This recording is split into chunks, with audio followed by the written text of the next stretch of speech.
Tuan-tuan yang dirahmati Allah, antara benda yang kita kena jaga dengan Al-Quran ni adalah semampu mana yang kita boleh untuk melahirkan generasi yang menghafaz Al-Quran.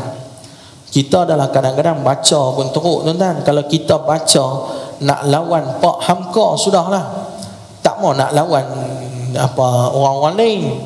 Nak lawan Pak Hamka pun tak boleh dah. Pak Hamka, ulama di Indonesia, masa dia sakit duduk di hospital, sementara duduk di hospital tu dia khatam Quran 150 kali. Masa duduk di hospital tengah sakit. Kita kalau sakit duduk di hospital, kalau zaman dulu bawa mastika, tidak boleh kan?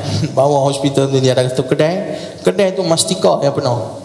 Dibaca cerita hantu raya kan, cerita Beetle kuning kat terowong menora tu.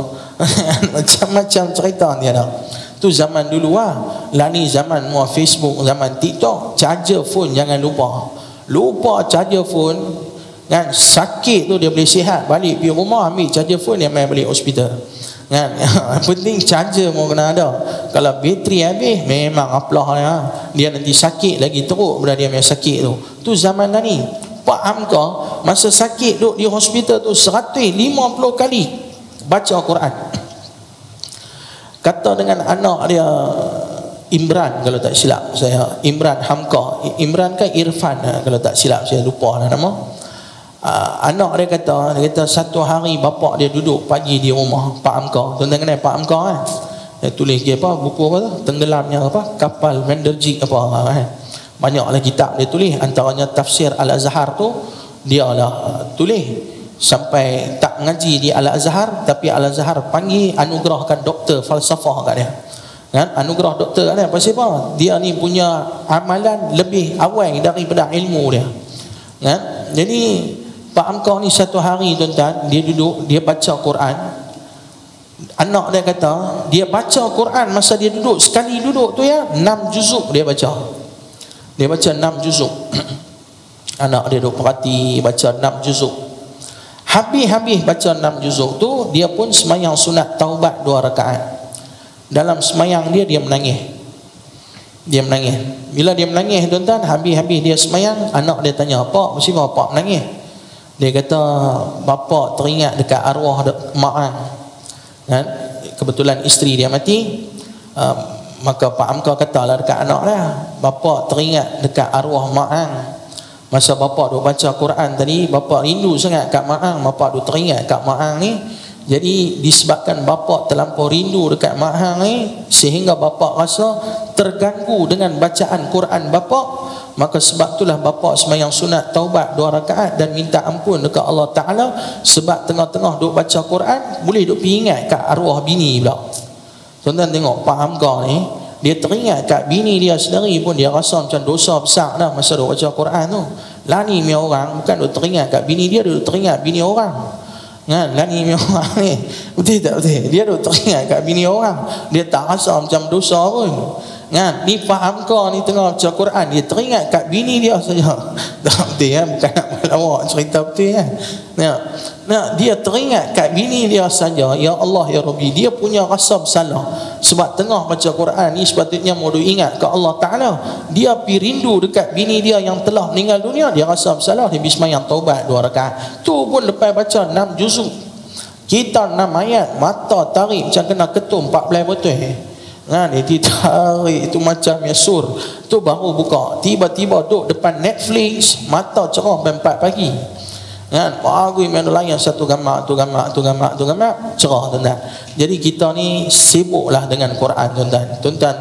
Tuan-tuan jumpa saya kat masa Ramadan, tuan-tuan tegur saya ditegur tuan-tuan. Bila tuan-tuan tegur saya tegur tuan-tuan, keuntungan tu ada 2 saja. Sama ada tuan-tuan saya belanja ataupun saya tuan-tuan belanja. Tidak. Di antara 2 tu lah. Tuan-tuan lagi laju, tuan-tuan ulang dulu, saya selamat hari tu. Saya lagi laju kalau tuan-tuan selamat hari tu. Tu kalau jumpa besar Ramadan. Tapi kalau kita jumpa di hari akhirat, tuan-tuan tegur saya, "Silap Imran, saya dibuat tak tahu lah. Saya dibuat tak kenal terus. Ustaz, apa Ustaz? Sebulan puasa ya berapa kali Ustaz main masjid kami?" Waktu tu kami tak meluat Ustaz, kami boleh duduk awal. Hari ni Ustaz tak tahu ni ambil belah aku memang tak kenal siapa. Yang itulah keadaan di akhirat nanti. Nafsi hang aku kan. Tapi waktu tu siapa yang akan tolong kita? Antaranya Nabi Muhammad, antaranya Quran yang akan memberi kesaksian kepada kita untuk menyelamatkan kita kalau kita ni di atas dunia duk baca dengan Al-Quran, tuan-tuan. Yang ketiga, tuan-tuan, kita ada anak-anak, carilah jalan untuk hantar mereka hafaz Al-Quran. Tuan-tuan, Al-Quran tak boleh diubah walaupun satu ayat sampai hari kiamat. Tak macam kitab-kitab terdahulu. Kitab-kitab terdahulu yang lain semua diubah habis. Manusia macam-macam mereka tulis, mereka tambah, mereka seleweng dan sebagainya. Tapi Al-Quran tak boleh ubah. Pasal apa, tuan-tuan? Pasal kalau ada satu saja cetakan yang salah, bukan nak ubah, baru satu baris yang cetakan yang salah, akan ada ratusan ribu bahkan jutaan Al-Hafiz yang ada di seluruh dunia yang akan bangkit untuk memperbetulkan kesalahan dan kesilapan itu. Pasal apa? Ni 30 juzuk ada dalam kepala otak ni, bang. Dan maka Nabi kata khairun nas, sebaik-baik manusia, man ta'allama al-Quran wa 'allamahu, adalah orang yang dia belajar dan mengajar Al-Quran. Dan jadi kita ni kalau dah kita tak apa pandai Quran sangat, kita reti baca tapi kita tak hafaz, maka cari jalan tak anak-anak kita hafaz Quran. Selalu orang nampak kalau anak hafaz Quran, oh semua nak kena jadi ustaz. Kan? Lepas hafaz Quran semua kena jadi ustaz. Tak semestinya anak yang hafaz Quran jadi ustaz. Di Mesir ada doktor bedah yang hafaz Quran 30 juzuk tapi dia pakar bedah. Kan? Anak kita boleh hafaz Quran tapi satu hari bila dia turun tanda tangan untuk luluskan projek, dia adalah seorang penghafaz Quran, dia takkan makan rasuah di projek tu. Kan? Kita ada anak kita yang hafaz Al-Quran tapi dia kerja jurnalis, dia tulis habis berita-berita yang betul. Kalau kita tengok hari ni berita banyak semua yang tak betul. Dia hanya nak cerita apa yang dia rasa dia nak cerita, bukan dia nak cerita tentang kebenaran. Lepas berapa tahun kan siapa pula tulis buku bongkar, oh dia ni seleweng tu, dia ni tipu fakta ni, dia ni tipu fakta ni, macam-macam. Tapi kalau anak kita Al-Hafiz, kalau dia jadi jurnalis, dia tulis berita yang benar-benar, dia sampaikan maklumat yang betul kepada orang, maka yang tu satu amalan yang baik dalam Islam. Jadi kita ni, tuan-tuan, cari peluang. Tak ada anak yang boleh jadi Al-Hafiz. Tuan-tuan, ada siapa-siapa bela anak-anak orang ramai ni yang jadi Al-Hafiz, apa sumbangan kita yang boleh kita bagi dekat mereka untuk mereka meneruskan perjuangan mempertahankan Al-Quran. Tuan-tuan, kita kena faham satu benda. Saya kadang-kadang ada orang dia kata, kadang-kadang saya pergi mana-mana apa luar-luar Penang ni, ada orang tanya naik taksi kan, dia tanya, adik betul ke dia tak tahu saya ustaz kan, dia panggil adik, adik betul ke Pak Cik dengar kata Pulau Pinang azan semua tak boleh dah kan? Dia bertanya macam tu. Saya kata tak ada Pak Cik, azan subuh 2 kali terus kan, Pulau Pinang azan subuh 2 kali. Oh betul ke? Ni dia duk kata Pulau Pinang azan subuh mau tak boleh dah, misik-misik mau nak kena katup dah, bubuk-bubuk mau tak boleh buat dah, betul ke? Dia bertanya lagu tu. Tak ada kami okey ya, semua okey ya. Oh betul ya, ni dia duk sebar cerita palsu mungkin lah kot. Kan? Betul kan dengar kata sekolah-sekolah agama semua nak tutup dah ke? Tak ada semua sekolah agama duk buka macam biasa Banyak orang, tuan-tuan, dia nampak Islam ni akan dirosak kalau tutup masjid. Dia nampak Islam ni akan dirosak dengan cara kena tutup sekolah-sekolah agama. Tuan-tuan, saya nak abang, benda yang sedang berlaku, yang sedang dilakukan oleh musuh Islam dia takkan buat kerja untuk tutup masjid. Musuh Islam dia takkan buat kerja untuk nak pergi tutup mahat-mahat tahfiz sekolah-sekolah agama. Cukuplah musuh Islam merosakkan anak-anak muda Islam, automatically sekolah agama takkan ada budak masuk.